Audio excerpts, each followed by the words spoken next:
Andito po ulit tayo sa gubat. Ayan. So nagsasakyan na po tayo. Para kapag nakita natin yung nangutang sa atin,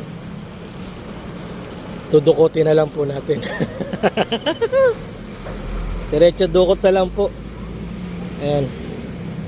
Hintayin lang natin siya. Hindi ko alam kung yun yung bahay na yun. Yun.